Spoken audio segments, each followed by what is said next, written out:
of the most important Recording in areas progress. for water birds and waterfowl in the state. Submerged aquatic vegetation is a huge part of that.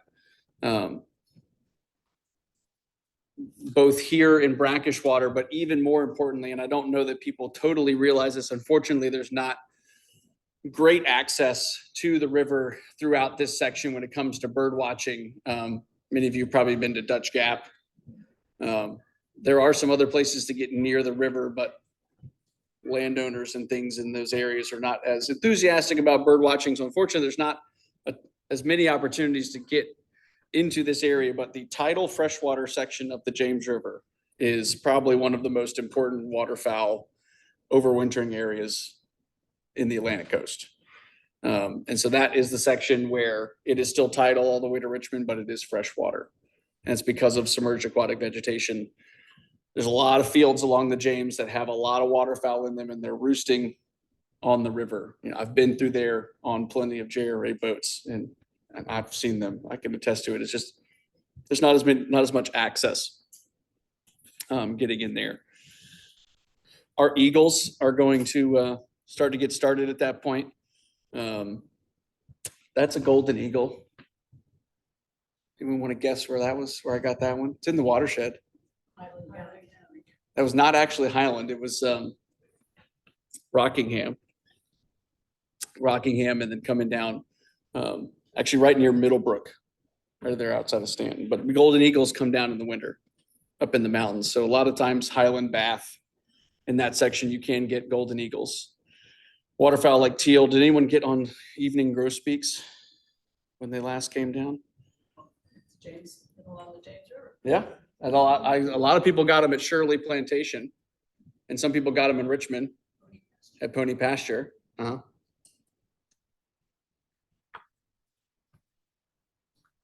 I'm going to talk throughout this about some important bird areas that Audubon uses.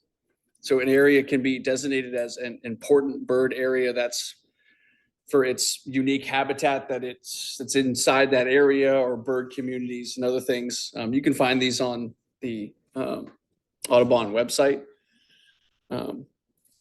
Probably the two most sort of biggest IBAs or important bird areas for the winter for the James River watershed are going to be Allegheny Highlands. So that's Bath and Highland County. Basically, that's this red area right here. And this other red area is the Blue Ridge IBA, which we'll talk here about in a little bit in the spring.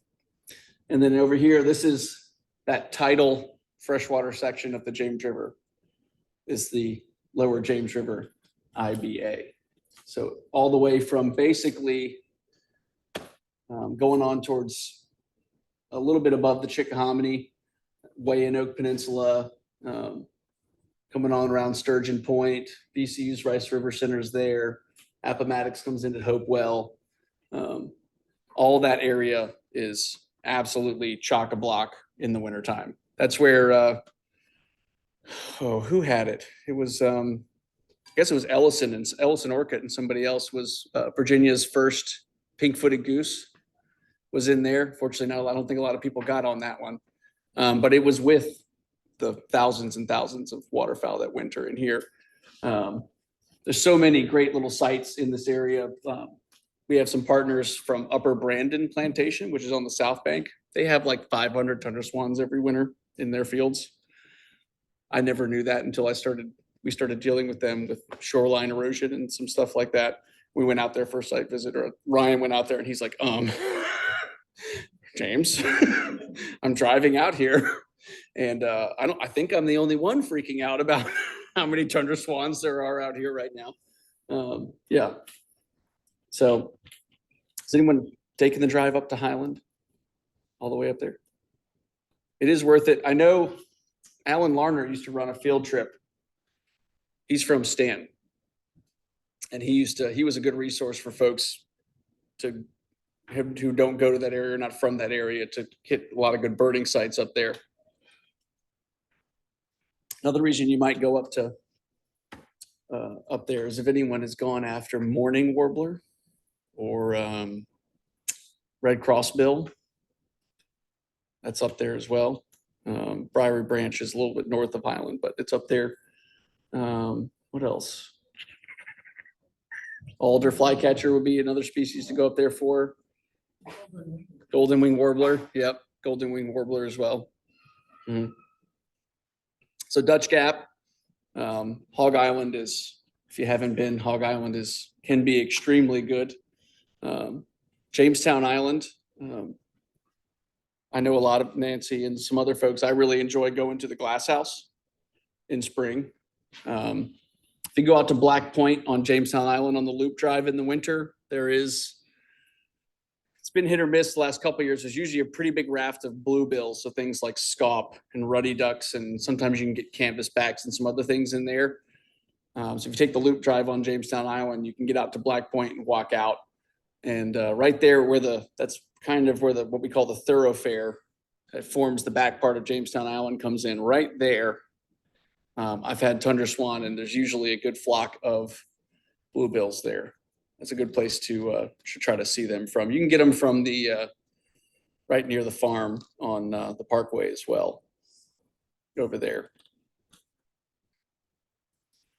Spring on the James River. We have our own watch for northward migration on the James River. Right there is a natural pinch point at Hog Island where it comes across. But massive northward push of neotropical migrants. So this is all our songbirds, raptors, shorebirds, and everything else. Best thing you can do is look for mature hardwood trees, big oak trees that get early sunlight. It's going to get the insect activity up, and they're going to be hanging out in there. That's why I like the Glass House so much. It's got a bunch of tulip poplars. And a lot of things are in and around the blossoms and the insects and in those really big hardwoods there. And it gets early morning light. I remember when we were shut down for the pandemic and the Parkway was closed, we had special dispensation from the superintendent to be able to drive to our office because it's on the Parkway. But a lot of times in spring, like in all of May, I just parked at the settlement and walked to my office. And it was great because there's no cars and I could actually hear scarlet tanagers and Cape May warblers and all this stuff up there. It's a great place to go bird watching. Scarlet tanager, prothonotary warblers. That's out at Grandview, semi-palmated plovers. Has anyone gone to see the yellow-crowned night heron nests at Fort Monroe? That's a fun little thing to do in spring. They're wild. Has anyone ever seen their display? So they grow these really elaborate plumes. A lot of water birds do this. They'll also flush their eyes and irises with color. If you go to Fort Monroe in April, they nest in the live oaks and other hardwoods and things in the fort. When you come in to Fort Monroe, you can kind of go straight down past the marina, or you can come around and go around Mill Creek and come around that way. If you go straight, you can take a left and there's a sort of quad of buildings. There's some trees right there's a bunch of nests in there. But on the ground in April, you'll see them. They'll just throw their wings and tails and throw their plumes up and go, wah, and they're waddling around out there. Wah. It's pretty cool. You're like, why do they grow these plumes? Even egrets will grow these things. You're like, why do they do that? But watching them use them is pretty fun.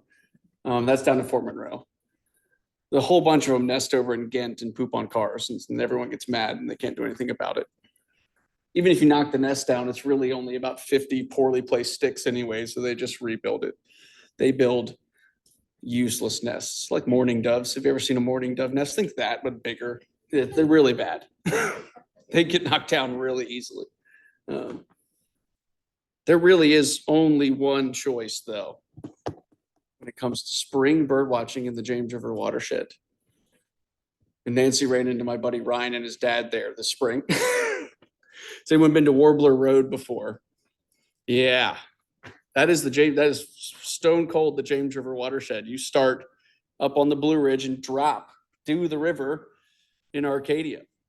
You can find the information about that on a specific webpage that I think DWR maintains. But it's basically a series of forest roads. It starts at Apple Orchard Falls Overlook, and I typically drive down.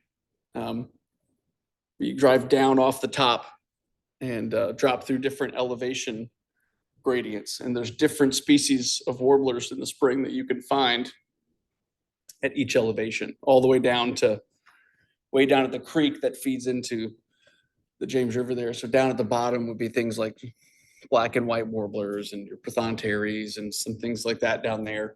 There is a distinct elevation grade where you are above that. And if you hear something that sounds like a parula, it isn't, because it's a cerulean.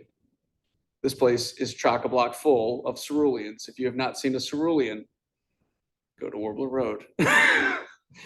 Go about, I don't know, 200 or 300 yards down the road and just wait. But there's an elevation grade where they stop, the ceruleans stop and the parulas will start. And those species do intergrade. There is a hybrid that exists of those. And parulas also intergrade with, they've been known to, I think it's called Sutton's warbler with yellow-throated warbler. Warbler Road is one of these things. I wish I could take a field trip of people out there, but it doesn't really support large group birding. But if you do have the opportunity to get with some folks, small group, and go up in a car and go do it, it's on a short list of places you can bird watch in this state. Things like if you ever have the opportunity to go to Craney or Chincoteague or Back Bay, it's up there for me with what the experience can be like. Bird watching, and that is all in the Upper Blue Ridge IBA there. James River in Richmond. Mostly, if you're going to go bird the James River in Richmond, it's the South Bank, basically. And the James River Park System runs along most of the stretch of the James River through Richmond. Most people go to 42nd Street, somewhere around there, Pony Pasture and Park. And you can walk the trails along the river. And what's interesting is it seems like there's some species that are just easier to get up there than down here. Like warbling vireo is like that. Like you can get it in migration down here, but it just seems easier. Every time I go in spring to Richmond to go warbler or spring bird watching, warbling vireo is easier to get up there. Bay breasted seems easier to get up there. I think it's the parking lot at 42nd Street. Yeah, where they've got the walkway over. There's a giant mulberry tree, and you can just hang out at that tree. If you've never seen a scarlet tanager, just go in spring and wait. Veery, scarlet tanager, Swainson thrush, they're all coming in migration. They're coming to things like that mulberry tree. This is an overhead shot of basically the descent that you make on Warbler Road. You're not going to see every single road on this shot, but you basically are snaking through. It's always conflicting when I go up there because I want to go for birds, but I love plants too. But this place is really good for plants in like April. Some really cool stuff like showy orchids. And so there's some other orchids we don't get here, and trilliums. So sometimes I take a sneaky trip before warbler season and go up and look at plants. If that's your thing too, it's worth it. It's really cool to get up there. No, so it's not like an actual road. It's a series of forest roads that connect together. We refer to it as Warbler Road. I think there's a couple of it's like 620 and 618. If you look up on Google, if you go to DWR Warbler Road, there is a website that will sort of break this down. Because you go a few miles on one road and then you turn left and you go a few miles on another one, and they string together until you're at the bottom at the creek. There's also a road up at the top called Radar Road that you can walk. That's super good. A lot of people who go do this will spend the weekends, kind of go up there twice. Chestnut-sided warbler. You can get Blackburnian warbler here, but you have better luck with that on literally the next ridge over, the Allegheny Ridge. So if you take a trip up to that Allegheny Highlands IBA, things like Bath and Highland County, and you get up to Briery Branch Gap and kind of run the ridges there, you have much better chance at Blackburnian there than you do here. I've only ever gotten it here, and I'm pretty sure it was a migrant. It's amazing kind of the habitat difference between the Blue Ridge and the Allegheny when you do them both. Like more, you wouldn't, I've never heard of a mourning warbler being up here at Warbler Road, but across the valley on the other ridge, the Alleghenies, they're there. up there. There used to be an inn down at the bottom. There's a boat ramp. I know a lot of folks will meet at the boat ramp and park cars and take one car up and then come down. It's about 12 miles drive to go down through the whole thing. It's kind of fun because also when you get up there, plants that are done blooming here are still, like when our pink lady slipper orchids down here have been done, that you go up here, there's still a whole truckload of them up there. Summer. Has anyone heard of Fort Wool? I'm actively trying to see about getting folks on board my boat and going out there. I have taken a few groups on the Longview, and we go out and we sort of strafe Fort Wool, and I work the in between Fort Wool and Fort Monroe. And if we sit out there long enough, I can get you a gull-billed tern. Because there's a couple pairs that nest on Fort Wool and they fly over to Mill Creek at Fort Monroe. If you want a gull-billed tern, that's probably the easiest way to do it, is to hang out at Fort. If you go back to the Chamberlain and the seawall where you can see Fort Wool in the summer, the gull-billed will be the white tern with the giant black bill. It'll look like a gull, kind of, and that's the best way to get one. There's about 15,000 residents on Fort Wool bird-wise. Has anyone seen the barges? Anyone heard about the dredge spoil islands that are being proposed on the Hampton Flat in the James River? Those are to permanently replace the barges. Should be interesting. I know there's been a couple of sort of public interest meetings about that. In principle, it's not uncharted territory. There's several dredge spoil islands on the Cape Fear River down in Wilmington where I did my undergrad and graduate school. So not breaking new ground doing this, but you want to make sure that they're done properly. The biggest thing is just managing the islands. North Carolina Audubon does prescribe fires and other things on those islands down in North Carolina. So things like that would be necessary to help keep these things, certain bird species like certain levels of vegetation. And so some things like sand, some things like a little bit of grass growth, some things like shrubby growth, and it's balancing all of that. What's out there at Fort Wool, there's a lot of pelicans. If you felt like there's been more pelicans around, I think the nesting numbers at Fort Wool have been going up. Obviously royal terns, probably the most common sandwich tern, Forester's tern. There's actually a lot of egrets and water birds that nest out there, because on the backside of Fort Wool, when you come across, if you come around to where you can see the barges, on that backside right there is a lot of trees. And all in those trees, there's water birds nesting. So it's not uncommon for me to be out in the middle of the James River and see the snowy egret tooling out from Fort Monroe. It's gone over to Fort Monroe to feed, and it's out 3 miles out in the James River, like trying to get out there. It's kind of fun. But it's because of those trees there. And then, so we'll see. It'd be fun to get some more trips going out there. You can get a pretty good look from the deck of a boat. You can get pretty close. The water's pretty deep. And watching all the juvenile pelicans out there sort of just making steppies and mouthing each other is kind of fun. You get the wind right or wrong, I guess, it's kind of stinky if you go out there. James River provides this critical food supply for the whole lower James. Royal terns that are nesting on Fort Wool will not only go out in the bay and go up to Pocosin, they also come way up here. Like those birds, those royal terns you see at the Scotland Ferry, those are foraging adults from Fort Wool coming flying up river. So our fisheries and things like that are super important. I've seen brown pelicans coming up more and more. I've seen them in the thoroughfare, and as their numbers kind of increase, those are going to kind of go up. I would love to find out why the white pelicans at Hogg are not breeding there yet. Just wait. I have a conspiracy theory that they're all males. It's a bachelor hangout.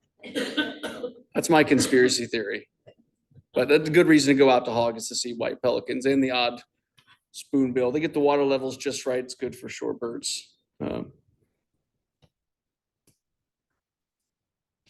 Things like brown pelicans, orchard orioles, summer tangers, all the good stuff. Cuckoo, leave those tent caterpillars up. Black cherries and tent caterpillars are the magic combo for cuckoos or the storm crow. A lot of times when nothing's calling, they're calling. And that is a breeding plumage, brown pelican. Some of the ones you'll see will have like the dark cap, or the juveniles will be like light brown all across. But when you see them here in the summer and they look like that, that's a breeding adult brown pelican, which is pretty cool. I took this photo from in a skiff behind Topsail Island. We shut the engine off. It was during a Christmas bird count, and this sandbar was exposed, and we just floated by. I'm laying on my back with my camera, like just mashing the shutter button. There's all shorebirds and stuff on there, but a lot of times you don't stop to look at pelicans that close. They're pretty great.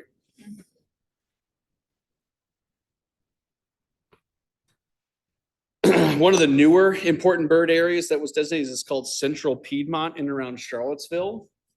So this is kind of the Rivanna River coming down to Scottsville, in and around there. I think there's definitely up higher in the watershed, but they're starting to move into this area. Do y'all know common merganser nests in Virginia now? Like those photos of the common merganser with like the 30 chicks. Yeah, that's happening up and around Lynchburg in areas in the upper watershed. And a lot of times they're sort of taking orphaned nestlings from other pairs, but we do have common merganser. That's a species we're more common with in the wintertime. They sort of move coastally. But if you do go up in the upper watershed, you can see them in the flowing river. I've taken kids paddling around Scottsville and just east of Lynchburg and up in off the Maury and stuff like that. And they're out there. And it still gets me every time. I'm like, what are you doing here? Little white chin field mark on those. Yeah. A little bit bigger, a little bit sleeker than the sort of insane red-breasted mergansers that we're used to down here. Just go to Grandview in the winter and there's like 10,000 and feel like they're all bug-eyed and the hair's all messed up on those red-breasted mergansers. They hang out in the cold and the tide and the surf and they're like, ugh! You know, the common merganser looks a little bit more sophisticated. Typically they show up at like ponds more often down east here in the winter, but they are a breeder, which is pretty cool. There's some isolated pockets. I know there was a student and it's just some other grassland work going on with bobolinks and dick thistles and grasshopper sparrows. These are all these grassland species are in peril. And there's some of these important habitats that are up there in farm country in the Central Piedmont IBA. Fall migration on the James River. Has anyone been up to the sort of sister hawk watch at Afton? It's a lot of fun. A little bit different. Some species are a little bit more common up there. I don't know if we've ever I'm sure we has happened, a goshawk down on the Eastern Shore. 3 last year. Some one that's a little bit more common on the Blue Ridge. And then they had what was hanging out right around it was why am I blanking on it's not a golden eagle. It's the other one, the rough-legged. Yeah, right up at Afton, there was a rough-legged hawk hanging around, not last year, 2 years ago. That's another one you can go up to Highland and Bath County to get sometimes, is rough-legged. And shorebirds. Many of us have probably already been out. Fall migration for shorebirds starts in August. It's still like 98 and we're going hunting for plovers. It feels weird, but they're coming. That some of those species, it's getting late probably for a buff-breasted at Riverside. I was surprised it took this long, frankly. Maybe that's just not going out there, or storms and whatnot, but typically starting around now, I kind of transition from, you're probably starting to hear some more rarity reports of like warblers and hawks are going to start coming and things like that. One of the best places I find to actually see snipe, if you take from the settlement and you cut to Route 5, there at the farm. You actually walk that road and you can look down the corn rows. If you have binoculars or a scope, you can see them sitting in there.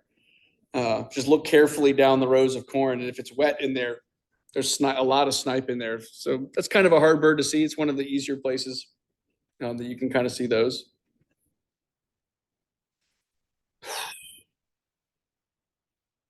I'm gonna ruin your night. Craney is probably one of the most premier places to bird watch on the James River. It's obviously a managed dredge spoil site, and we used to be able to go out there a lot. But I think one of the reasons why some species can be sparse for us to get, because I think a lot of them concentrate there.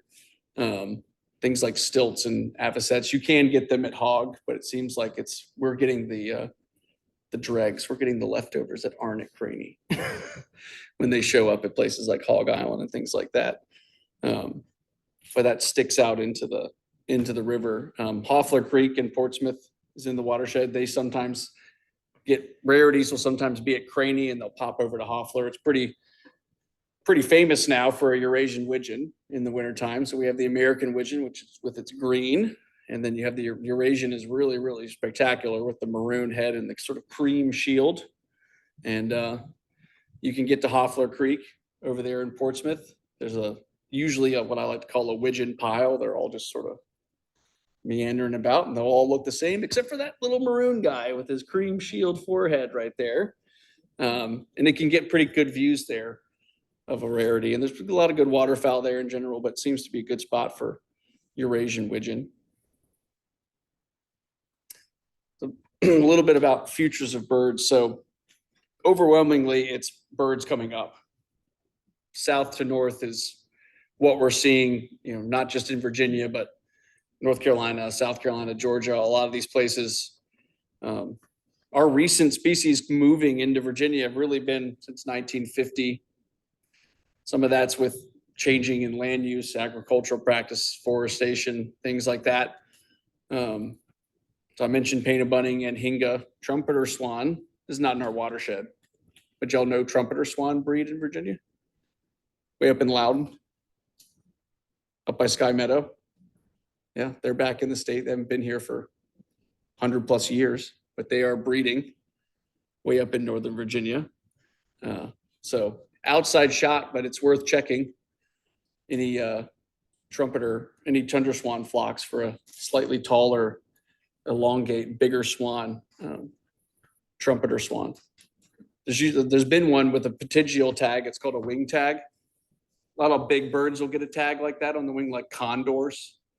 And there's been a trumpeter swan from Indiana, I think. It's P61 is the pterygial tag. It hangs out on a pond in Waynesboro. It has done for 4 years. It flies down and hangs out at a neighborhood entrance pond in Waynesboro with its P, and we know it's the same bird because it's got its little pterygial tags. P61 is back again. Virginia sits at a interesting sort of location where we got around 14% of our species are reaching their limits, whether that be southern limit or northern limit in Virginia. So we've always been a kind of a area of interchange and change with species. The James River itself is really a boundary. South of the James River in Chesapeake and Suffolk and Sussex County, Surrey, a lot of Sussex, a lot of Southampton, a lot of deep Suffolk. That's the northern limit for mostly southern habitats, longleaf pine, associated bog habitats. Some of the rarest plants in Virginia are known from just a couple sites reaching their northern extent. We did have a little bit of jump of live oak over the James River in Hampton and stuff like that, but the James River really is a big ecological barrier. A lot of things change, sort of natural communities that you're not going to see north of the river that are south of the river. Like a lot of longleaf pine, other bog habitats kind of, instead of crossing the river to the peninsula, they kind of come up towards like Prince George and Henrico and kind of come that way. You may have heard about the solar project out there was impacting some rare native plants, and that's sort of a bog that's out there, and that's very much a southern. So the river itself has really been a barrier. At JRA specifically, we do what we have our James River Leadership Academy. It's our leadership expedition program. These are high school kids, and they sign up for this program, or they apply for the program, and they meet 4 times a year. And the first meeting is what we call their expedition, is they paddle and camp for a week down the James River. I run the lower expedition. It goes from VCU's Rice River Center, and they paddle that lower James IBA. They paddle all the way to Chickahominy Riverfront Park. Then I pick them up in the dead rise and give them a break. We take them to Chuckatuck Creek in Suffolk. We pull up at Ben Johnson's dock, and they get to tour a soft shell crab house where they shed peelers. And then if I'm nice to them, I'll buy a bushel and teach them how to pick crabs. You're amazed how many JRA employees want to come to that particular day of expedition. Funny how that works out. And then they do some leadership training, and they do a stewardship project to better some aspect of the James River watershed. And we've had lots of projects over the years. I had a student do a children's book about the life cycle of Atlantic sturgeon and illustrated it and got it printed and read it at elementary schools. They don't usually call me in for those projects. They do call me in for these. Anything with a nest box, I get an email. And we did a project out at Malvern Hill Farm and Westover Plantation. We installed some kestrel boxes with Patty. She had some leftover boxes. I had a student who was really keen on it, and there's kestrels in that area. And there are some boxes at Dutch Gap. And so we were putting these boxes out, and we have had kestrels out at Westover. They kind of, if you've ever been out there, they've got like gardens, and you can tour the outside. They have like a grain handling area, and they hang out around there. So our boxes are kind of radiated out from that. And kestrels had been there in the winter a whole lot. And really what her project was let's make this area that's otherwise suitable, but cavity deficient. Let's turn that into something that these birds can use as an area in the spring. And that's pretty cool. And there's some boxes at Malvern Hill Farm over there. Henrico County bought most of that. But that's a pretty cool project, pretty fun day. Is somebody banning those kestrels? No, nobody's banding these kestrels. I know I talked to Patty a little bit a couple of years ago about taking over, at least ostensibly checking on the boxes on the Eastern Shore, because there's some out there too that I don't know that anybody is really checking on over there. I need to see if getting a map to kind of where those are and what condition those are in. But there are, kestrel is a tough one out east nesting wise. Pretty much east of Dutch Gap, it gets really sparse. And that was another part of this project, was I'm trying to add another potential area for them. I've had a lot of students do prothonotary boxes. We'll go out in the canoe and what I call the slam whammy, little post hole driver, and pound our poles into the creek bed. And I learned when I studied prothonotaries in North Carolina, I used a PVC design that was unscrewable in the off season. And that's what I sort of they build the boxes, and JRA gives them some money for supplies and funding and stuff. And they build the boxes and they do a presentation in May about their project. We've had some pretty big people at those presentations. The head of DCR, we had the First Lady of Virginia and some other folks. It's a pretty good, cool opportunity for kids to make an impact in their part of the watershed. These kids are from all around the watershed, and we try to, their cohort themselves is centered around one of our offices. So if they're from the upper watershed, they're going to be out of the Lynchburg office, but a lot of times we'll get kids from the upper watershed to come down for lower expedition and send lower kids up. So a kid up there in the upper watershed who's used to a James River as wide as this room gets an eye-opening experience when we're paddling from Fort Pocahontas to Chickahominy Riverfront Park, and we round the point at the mouth of the Chick, and all of a sudden the river multiple miles wide. Or a kid who's used to seeing it as backdrop landscape here in Tidewater goes up there and it's the James River and it's tiny. And so it's a pretty cool program. I've had the opportunity to do some bird related work with some students with that. This comic definitely completely sums me up. in every facet. He's talking to a new person. Hold back the bird facts. And I can't tell you how many times I've had that said to me in jest. I'm an expert at identifying birds. What are those flying in that tree over there? Yep, they're all birds. And as we know as bird watchers, sometimes that's as good as the ID gets. Little brown jobs are sometimes just that. And I think maturing as a bird watcher is becoming willing to have that be the ID and not hunt for one necessarily when really one is not really acceptable or possible given the look that you got. Sometimes you just got to let that one go. And my little phrase, if you go birding out with me, is try to get people on a bird and it flies out of the bush and flies away. I go, oops, gone forever. What was that? No idea. No idea whatsoever. And with that, if you have questions about the James River or any of these IBAs or anything like that, I'm happy to field anything you've got. And yeah. Since I forgot to start the recording, could I ask you just to run through the slides so that we can get the recorder up through where you say winter birds? Sure. Just so that people can, who aren't here tonight or aren't on Zoom, can see them. Like this one? Well, your first, Yeah. starting from the. Yeah, like that. Yeah. The Watershed. Yeah. It's about 3 million people. I think the last maybe 2.7 million people inside this watershed. About 10,000 miles of tributaries that feed the James River. Some ones you've probably heard of. Rivanna comes from Charlottesville, the Maury into Lynchburg. The Rockfish comes out of Nelson. Rather famously with a certain hurricane, the Ty River. Anyone remember that? Biggest flood in this state's history, just about. Remnants of a hurricane collided at Pilot Mountain and dumped rain at a rate just that basically physically impossible to rain harder than that. They had 20 feet of flooding up the river from the Ty River. It basically happened right above the Ty River. And it flooded down the Ty River. The Ty River is right there. And it comes into the James almost perpendicular. And the James River State Park is right there where it comes in. It's right here. Okay. It rained up here and all that water came down and hit the James River.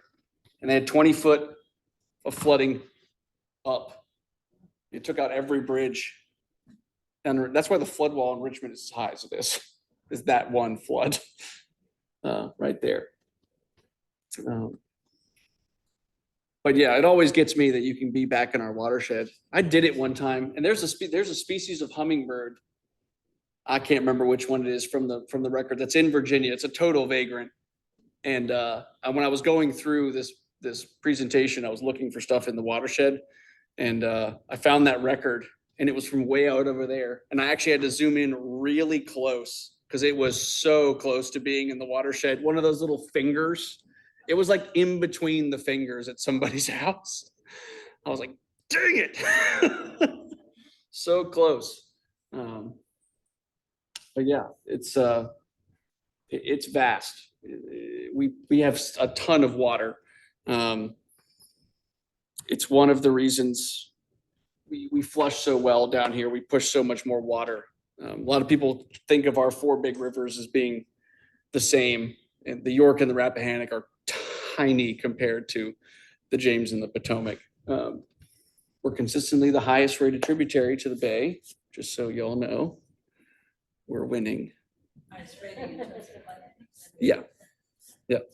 Is the office on Colonial Parkway? Yeah. Is that open to the public in any way? It is. That is something we've been working on for a while. Repeat the question for the Zoom. Yeah. So the question was, our office on the Colonial Parkway, is it open to the public? If I'm there and the gate's open, I'm happy to have you. At this point, we are still working on primarily our renovations of the building and a dock. We've been working very hard for 4 years to get paddlecraft access, and we are very close. And hopefully next year, I can say there's paddlecraft access at our office. And at that point, that's sort of the watershed thing we're waiting for to be open, but we run programming out of there. Most of the time, we're not there during the school season, but it is in our plan to welcome the public out there in that space. That building was built for the 400th anniversary of Jamestown. They didn't finish it, by the way. And that's why it's such a huge parking lot. They were going to bus people to the island. You know, there were plans to build a marsh walk from there to Jamestown Island itself. Can you imagine if that got built? And it would have been terrible to maintain, but sort of the birding would have been awesome. But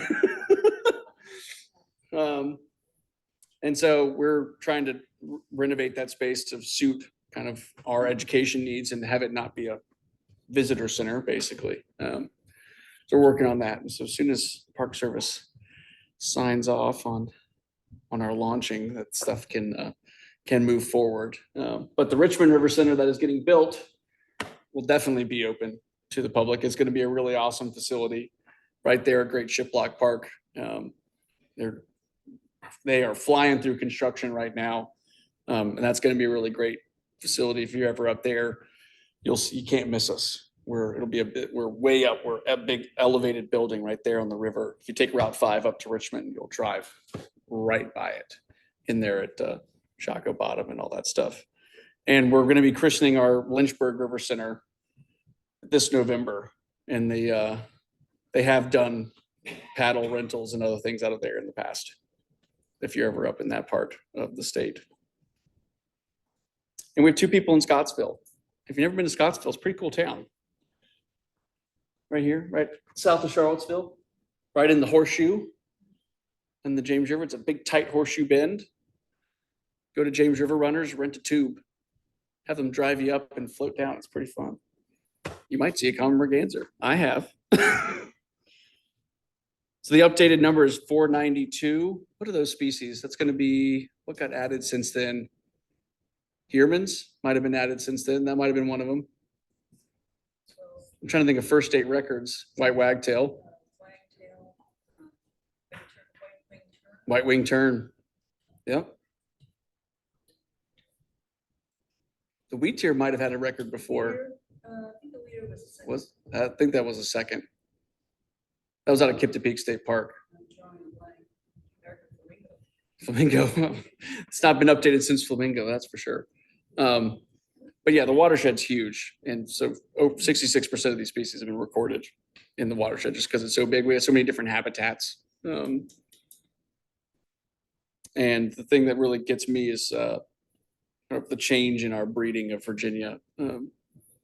So 224 of them have been recorded breeding. We're sitting around 214 now, sort of the original from 1900 to 192. Western meadowlark, how could we possibly forget? Right in our own backyard, James City County. I'll tell you another one that's moving around that does nest in Richmond. Is a good place to see it is ravens. There's ravens that nest all over the bridges in Richmond, especially Manchester Bridge. And they had one Kipta. I've had them at the farm where the Western meadowlark was on the fence. I've had them right there. That's pretty wild. Yeah. And it's really fun to go up to Richmond if you go birding up there, and you can walk under from Belle Isle, all the cliff swallows nests that are right there. If you take that walk and go under the bridge, they're all just hanging out on the bridge truss right there. And a lot of those bridges have them, but that one you can walk right under, and there's a whole bunch of them. The bridge is big and they're flying around the river. That's a cool place to see a species that's sometimes harder to get. Another one that I have an easier time getting, I've actually gotten a lifer for this one for a lot of people on Spirit of the James, which is our pontoon out of Hopewell. We go up to, I've led some birding trips to Presqu'île Island National Wildlife Refuge. We have an ecology school there. We take kids out there. So we have an agreement with them, and I've led some bird walks out there before. And we have a lot of embankments where it's eroding there on the island. So what we have nesting out there is bank swallow. a lot. And I get them frequently from Spirit as we're going around the island to the dock. They'll be flying around out there, the little guys, little necklace. And that's just seems to be a little local spot for them. That's a kind of can be a tough species. Hopefully we'll do some more birding trips on Spirit. All these things can be found at the jamesriver.org. I've got some cards up here if you want to take pictures. I think these are scannable too. Yeah, you can scan that if you don't need the paper itself. The other thing that just gets me is 83% of our species have been found in the coastal plain. So we're special down here in the coastal plain. We can't climb hills, but we got all these birds. And 25% of Virginia species are utilizing wetlands, whether they're marshes, whether they're little pocket wetlands. They're all super important when it comes to our bird life. That's a huge amount of them depend on it either completely or at least to complete part of their life cycle. There's huge water bird colonies in that lower James IBA as well, like green heron and great blue heron. If you're in Richmond along that stretch of the James River, there are humongous rookeries of great blue herons. It's just nothing but honking and pooping when I'm on the boat going through there, just rat. I mean, you can see them all up in the pine trees. It's wild to see them up that high, but that's where they are. Yeah, see, look, mergansers look insane. See, whoever drew this has seen the merganser or red-breasted merganser before. Well, right? They captured its essence. And surf scoters are also insane. They picked the three, they really captured the essence of the shoveler, the surf scoter, and the red-breasted merganser really well. Yeah.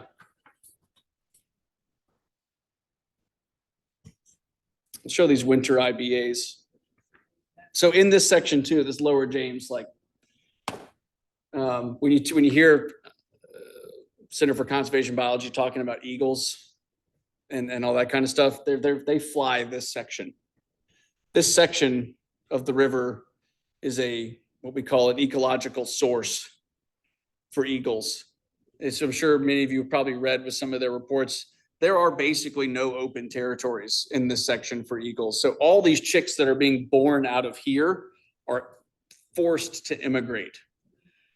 An area can be neutral, it can be a source, or it can be a sink. Sinks are sneaky because it's habitat that seems good, but it's not actually producing for a given community or species. A good example was they weren't really burning a lot on the UNCW campus and the longleaf pine that we had there, but it was good enough habitat to attract fox squirrels and things like Chuck-Will's widows, but it wasn't a good place for them really to successfully breed. That's a sink. So a lot of places can be sinks or sources when we're talking ecologically. And sinks are sneaky. A lot of people study them and try to understand why they are, how do you flip them from being a sink to neutral or source and stuff like that. The definite source for eagles, for sure. Just all the juveniles go and hang out at Hawk because the fishing's easy. Right on the James River, did y'all hear about what's going on with Sunken Meadow Pond? They're restoring it to a tidal creek. Sunken Meadow Pond was impounded. It's been impounded since the 1700s, so we think it's a lake because it has been for a long time, but it was a tidal creek. And the people who own it now have a plan to restore it to a tidal creek. But over there at Sunken Meadow Pond was where during the Keepone days on the James River, where the last bald eagle nest was at that time, was over there. Yeah. But yeah, there's some things going on over there. I got some emails I was put onto it by a resident in Surrey County. She emailed JRA about it, which I usually get those emails. Because if you go to the staff page, on the top is Bill Street, CEO. My last name is Abbott. I'm second.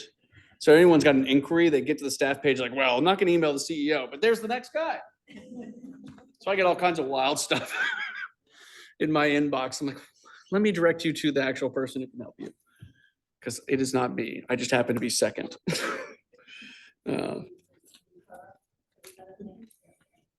Happens to me all the time. I'm like, I want to help you, but I don't know how. Let me direct you to someone. We don't expect that's what we're working on.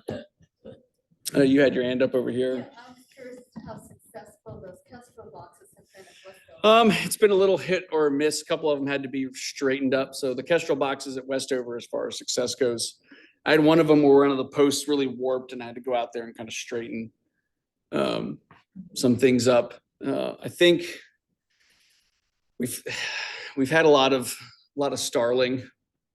It's really high competition with that.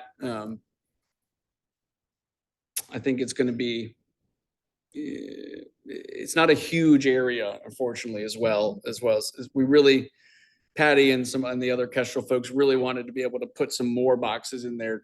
How many boxes? There are 4, and there's some at Malvern Hill, which is not far.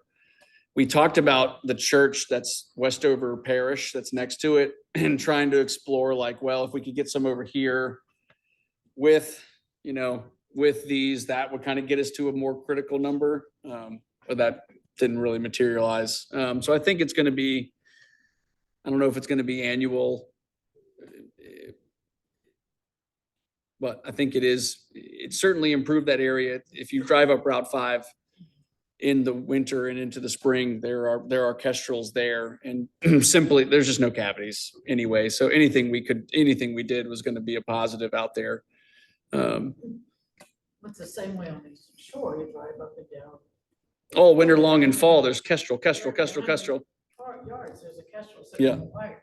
And so you think, man, if we could just get appropriately placed cavities, so that's important. A lot of people, the example I always talk about is wood duck boxes. If you put a wood duck box out where you can observe it, that's pointless because they are so not likely to use that box if it's going to be disturbed. I also see a lot of wood duck boxes. There's some on Powhatan Creek that are like in the marsh. I'm like, you guys.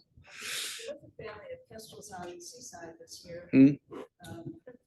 And I'm not sure where they nested. It might have been a net. I mean, I know there's boxes over there. I don't know where they are, but they certainly could have used a natural. There were Yeah. 4 young, they're all kind of lined up in the air. That's another species that historically, at least as you go south, pine savanna and red cockaded woodpeckers would have benefited from that. These wide open gallery pine savannas with wide spacing amongst trees, red cockaded woodpeckers making cavities. You get that cavity blown out by a redhead, then it gets blown out by a pileated. Now all of a sudden it's kestrel size. That's just not, the trees aren't there. The cavity excavators aren't there. The open habitat's not there. So kestrels are sort of getting hurt on multiple fronts between pesticides, habitat. And a lot of times you can look at grassland habitat and it seems like it would be great, but it's really not for them out there. And a lot of times they're preying on, they eat a lot of insects and they eat a lot of lizards and things like that. I've seen one sitting on a wire. It's one leg on the wire, one leg holding a lizard's tail like a turkey leg in a Renaissance fair. So I think it was cool. I was just pumped that a student was interested in kestrels, and I was like, yes, let's do that. I'm ready to mentor and help with this one, and anything we can do. And Westover was happy to be a part of it. So that was exciting. And most of my other projects have been prothonotary warbler boxes, which again, prothonotarians you see a lot of habitat out there that you're like, wow, there should be prothonotaries here. And they're not. And a lot of that is because cavities. Whether that swamp is young and doesn't have a lot of older growth to get cavities in it, or the excavators aren't there and that sort of thing. Yeah. It's a different question, but you're referring to the tidal freshwater to the fall line. Yeah. Is that reliable? I mean, Yeah, that's the reliably tidal fresh section of the James River. So even in low rain periods. Yeah, so the salinity at Jamestown, right, when we had the big penetration, low rain plus storm, it got to about 8 parts per thousand. And so that section is really referring to the area that basically never experiences salt, but is tidal. And that is, Not brackish. no, it's not brackish at all. That zone pretty much stops a little bit above the Chickahominy because you can get penetration when you get low rain and storms. Like I'm sure up the Gordon Creek and a little bit past Chickahominy the last couple of days, they probably had 1 to 2 parts per thousand. So the tidal freshwater IBA it's basically, because you get Weyanoke, because you kind of got Hog that comes around, and you got Weyanoke, and these bends kind of restrict saltwater intrusion. It kind of locks the upper end out. Jamestown and Hog, there's a gyre there. It's why the colonists had disgusting water stuff. They would dump stuff in the water, and the interchange of water around Jamestown Island is actually very slow. Sometimes there's a natural just gyre in the river. Yeah, so it just refers to that section that is, and that's submerged aquatic. And that section of the river is where a lot of Dutch Gap is one of them, where these cuts have been made. The river used to oxbow a lot more, but if you make cuts, you can quicken the transit to Richmond. And so that's where we see a lot of, up here.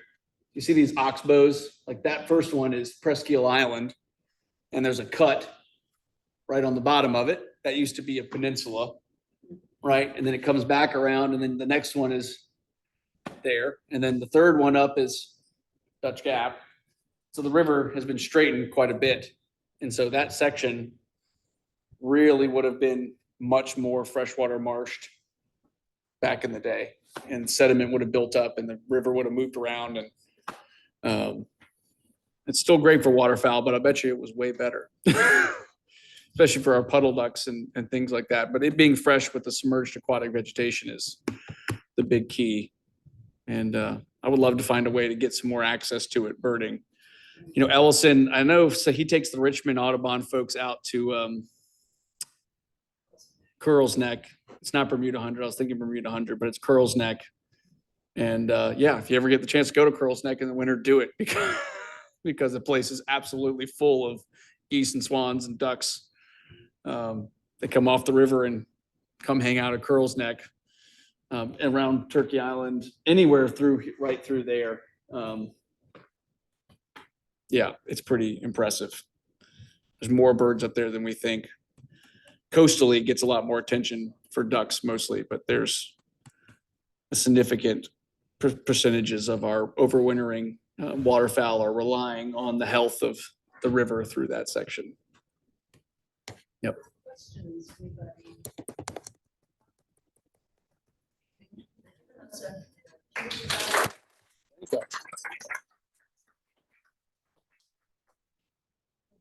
Do we have any Zoom questions? Okay. No. There might be some in the chat that we could pull up. They're not.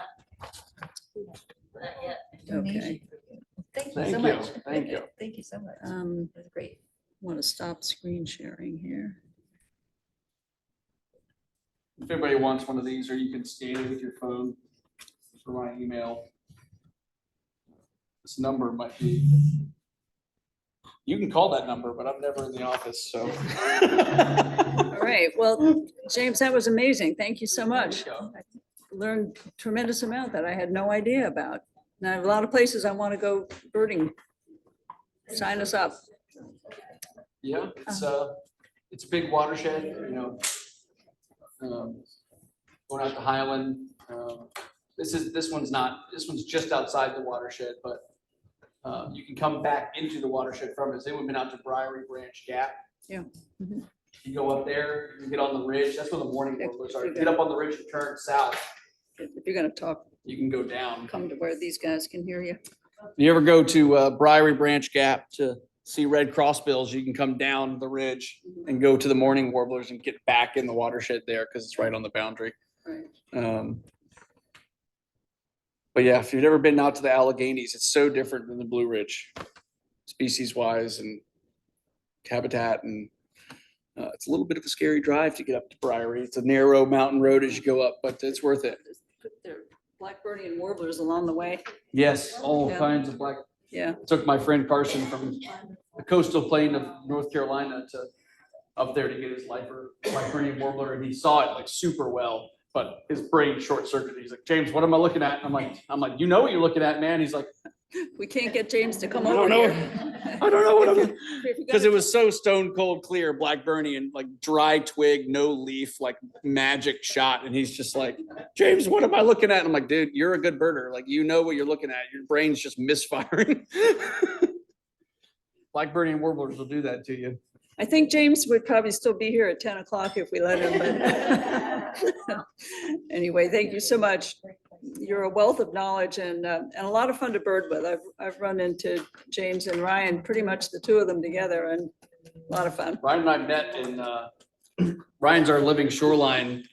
So he designs our living shorelines and installs marshes, restores marshes for JRA. We met in 2010 in ornithology class. And so we're Okay, always birding together. they finish each other's sentences, I'll tell you that. So thank you Thank so you. much.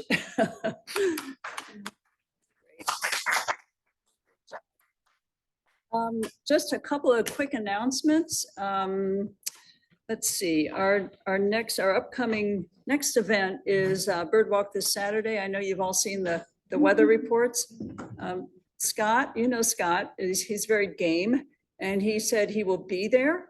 And I think some of you have been there at times when he stands you underneath the little picnic shelter and you look at what's at the feeder. Please be safe. If it's not safe out there, even the hardcore birders, just keep that in mind. But that will be Saturday at 8 o'clock. There are a number of us who are going to be participating that won't be able to be there that day. We are still scheduled to participate in the Coastal Virginia Birdathon. This is the CBWO's big fundraiser. And I know at least 3 of the Gulls Gone Wild are here tonight. And it'll be good gull weather. That may be about it. But so a number of us won't be at the walk that day. Let's see, our October meeting will be October 18th, and we have award-winning photographer Barbara Houston is going to talk to us about 10 places for birding and photography. I think fairly close. And that meeting is actually going to be in the library. But again, if you just read your email, you'll know where to go. We're going to do a little bit of back and forth on locations, but that meeting will be in the Williamsburg Library. It is October 18th at 6 o'clock. It'll be like we're doing tonight. It'll be a hybrid meeting. We'll be in person and on Zoom as well. On October 21st, we have our very popular annual field trip to the Eastern Shore. That's a lot of fun. There will be carpooling available, or we can meet up over there. Deborah Humphreys is going to be our guide on that trip. We're going to stop at, we'll stop at a number of places, including the Hawk Watch. And you'll get a little presentation from our Hawk Watchers this year. So that is the 21st. Lots more details will come in emails. So keep an eye on that. October 28th, our October bird walk back at Newporter Park at 8 o'clock. And we have a group from Cape Henry Audubon joining us as guests that day. Scott's going to be out of town, so I'm going to pinch hit on that one. Mary Ellen sent an email to the club with the deadline for the October newsletter. Hopefully everybody got it, but just to remind you, the deadline is next Tuesday, the 26th. Send anything you've got to Mary Ellen. She loves to get your pictures, your articles. I think, Gary, were you writing an article? Yeah, so anything you've got, send to Mary Ellen. Yeah, so that the news is we do have a new addition to the list of species for Virginia. You've probably all heard about the flamingos. And the 2 that happened to show at Plum Tree Island were seen by a non-birder from a kayak who happened to know enough to take a photo, which was proof. I will tell you that I'm checking my phone as throughout the evening. We're waiting for confirmation that there is one at Chincoteague right now. Yeah, and I'll be leaving at dark 30 if it gets confirmed. So there was a report yesterday of one at Chincoteague, so that would be very cool. Some of us we did work hard to try to find the ones that had been at Plumtree. We came up empty, but I know a bunch of people from Virginia drove to Pea Island to see the birds, and it was very thrilling. It was very worth the drive. Oh, and also at Kip-to-Peak Hawk Watch on Saturday, we did reach our 1 millionth bird. This was a big deal. We had a big contest going on. So Saturday afternoon at just before 4 o'clock, a very, very, very distant osprey was the 1 millionth bird to come across. So, and there will be, the CVWO newsletter is going to have a write-up about it and all the different winners and all the prizes. Grand prize for that. Oh, we actually had 2 people pick the correct day, which is pretty amazing. And our own Judy, well, I don't know if I'm supposed to, yeah, Judy knows that she was 15 minutes too early for the grand prize, but there were some great prizes and a lot of fun was had with that. So I don't have anything else. Anybody?